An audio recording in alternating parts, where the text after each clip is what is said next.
Welcome back guys to another BTD6 video. In today's video we are taking a look at the monkey knowledge. The monkey knowledge from the start of the game was always a mystery, especially for newer players. You know, they get these monkey knowledge books and then they don't know how to use them properly. Today we take a look at the monkey knowledges, the different aspects of them, and then we're looking which ones to buy or to use first. So let's hop in. So in my opinion, the best monkey knowledge to start with are your hero monkey knowledges. Yeah, here it is. You see, if you go down this path, you get hero start each game at level 3. Yeah, monkey knowledge points can be used in every mode outside of chimps. Yeah, in chimps you play without any monkey knowledge, but in every other mode than chimps you have monkey knowledge. And heroes start each game at level 3 is super important because most of the heroes get their first ability at level 3. So to have these abilities from the start is pretty useful. So you have to spend 8 points.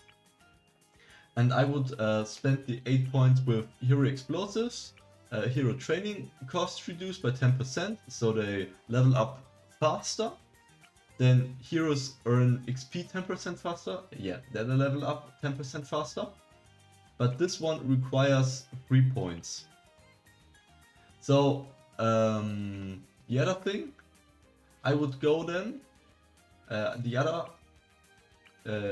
other point I would spend at hero level 10 ability cooldown reduced by 10%. It's also pretty huge and also makes a difference inside of the game.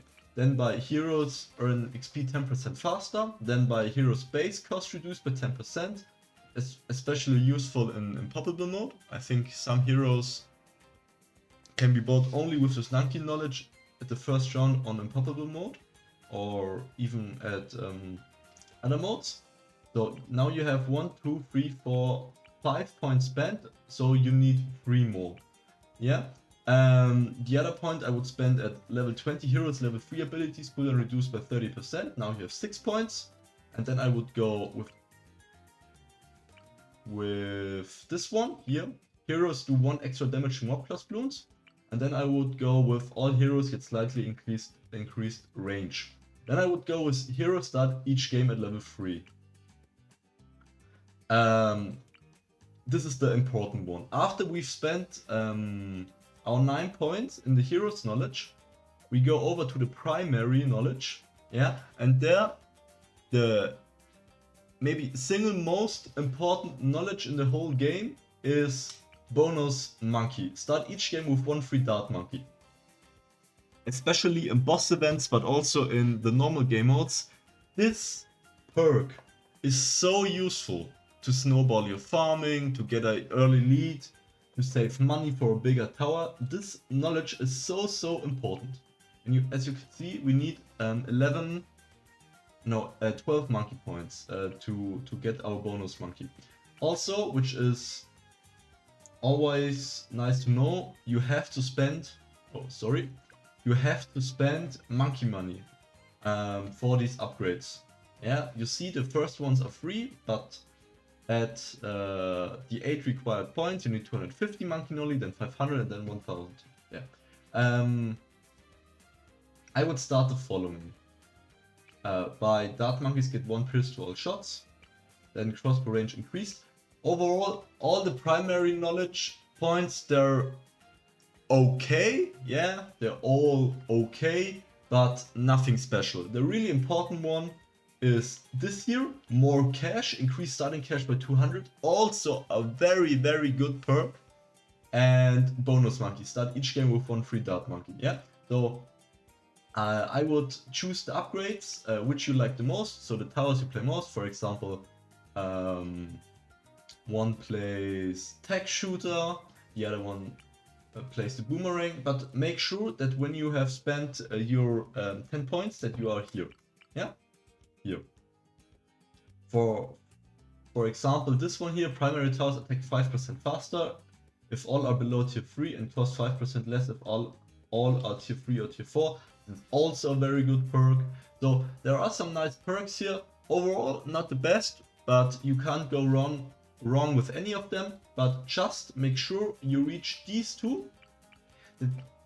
The bonus glue gunner is nice, but not that good compared to the dart monkey. So make sure you get the dart monkey and the more cash. Do it in the way you think makes most sense to you with the upgrades. Yeah, as I said, one plays more boomerang, one plays more attacks, but in the end you need these two. So after we have bought our bonus monkey and our more cash, yeah, we go over to the magic knowledge. And now it gets pretty interesting. There are several good perks. One of them, for example, is Mana Shield. Yeah, creates a special shield that absorbs up to 25 lives for free. Recharges slowly every round if no balloons leak. This is a very good upgrade, especially in the early game, to tank these extra balloons in order to save up for your tower. This one here, Druid Tornado spawn 3 smaller tornadoes when they expire, is not that good. But I would focus on getting this one. Mana Shield is very important. This one here, it has no effect on inside of a game, but earn 10% extra monkey money from games win on any difficulty.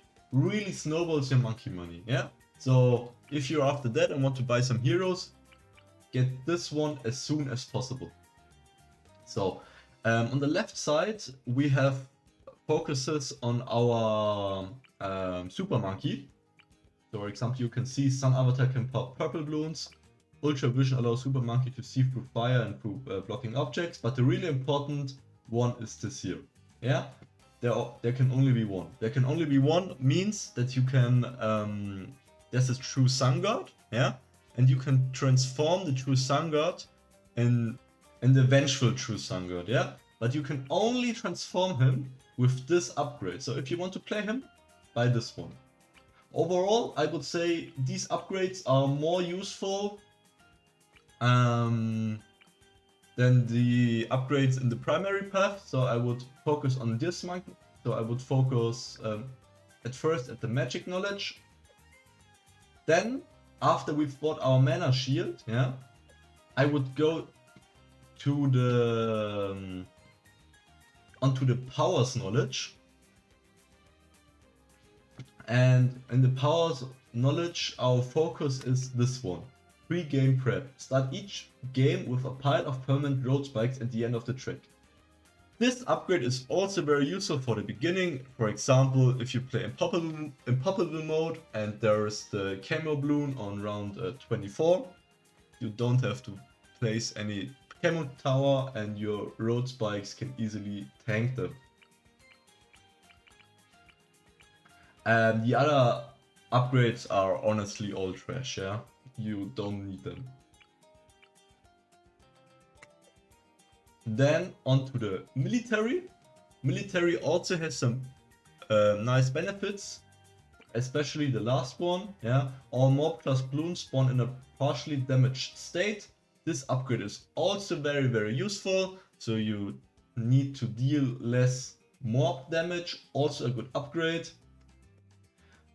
This one right here, yeah, you can unlock the Dartling Gunner on this way, but I think you can also unlock it on another way. I think these three are the three worst upgrades on the whole military knowledge path. Some other good upgrades are, for example, all military monkey space cost reduced by 5%. It could matter. This one is also very good. Purchase price of first military monkey each game is 2/3 the normal. Also very good. For example, the Healy pilot, very good for it. Overall, I also would say that these upgrades in general are better than the ones for the primary, knowledge. But the primary knowledge has overall, I would say, the two best upgrades you can get in the game: the free dart monkey and the more cash. Yeah. Another good upgrades in the military department are, for example, all military monkeys get a 1 of 1000 XP and XP in games 5% faster permanently. This is very good for beginners, but for players like me, you can see all my monkeys have, yeah, for example, my Dant monkey has 2.4 million XP. I don't need XP on them, and that's kind of low. I know players which have 20 or 30 million on them. For example, my banana farm has 15. Yeah, I also know people which have 30 to 40 million on the banana farm. So for new players, it's good, but if you are a more experienced player, this upgrade does nothing for you. So, and then we also have the support knowledge category. For me, honestly, if you're not after boss events, it's the worst one for me. But it also has some good upgrades in it. For example, big traps. Balloon trap can hold 30 more RBE. Good for bosses. First banana farm, each game costs 100 reds. Yeah, that's an upgrade which you might consider. As you can see, they are all very tiny buffs, but in the end, especially for boss events, they matter a lot. This one, especially monkey banks, can hold 25 extra money. Very useful for boss events. This one is also very good for boss events. And this one is the single most broken ability in boss events. Yeah, so if you're after boss events, put your points into the support knowledge. It's also very good. The one on the right, I don't know. Outside of Paragon of Power, Paragons attack faster if there are no 5 of the same power. I think it's 20% more. So for boss events, and if you're going very late game, it's a good perk, very good perk. But if you're not after boss events, this perk does nothing for you, because in a normal game you would never place a Paragon. So overall, if you're playing a lot of boss events, support knowledge is key, but if you're not playing boss events, it's kind of trash. So to round it up, I will summon the most important perks once again, and then we come to a conclusion. So first, you should go for monkeys. You should go for empowered heroes that each game at level 3. First, go for that. Then, secondly, go for bonus monkey and more cash. Yeah. After you have these two, go for pre-game prep. After you have these, you go for mana shield. You can also switch out mana shield for pre-game prep. Yeah. You can buy them in any order. These two are very comparable. After you've bought these two, go for Big Balloon Sabotage. Yeah, straight Big Balloon Sabotage over the left side. Whoop, and buy Military Conscription with it. Very good perk. So after you have all these key upgrades, I would suggest finish off your heroes knowledge. It's the best. Then finish off your magic knowledge. Then finish off your military knowledge. Besides these three, these are all trash in my opinion. Then go for primary. And in the end, go for support. Only go for support before the other ones if you're playing a lot of boss events. If you play a lot of boss events, do also the key upgrades first, but instead of going heroes first, go support first and then heroes. But only if you play a lot of boss events. Or races. Not particular races, especially boss events. If you say, no, I'm more of a casual guy, I'm playing my maps on normal difficulty or also impossible mode. If you're that type of guy, go as I recommended before. first finish of heroes, then magic, then military, then primary. I hope I've helped you with this video. Don't forget to like, share and subscribe for more content. And I hope I see you in the next video.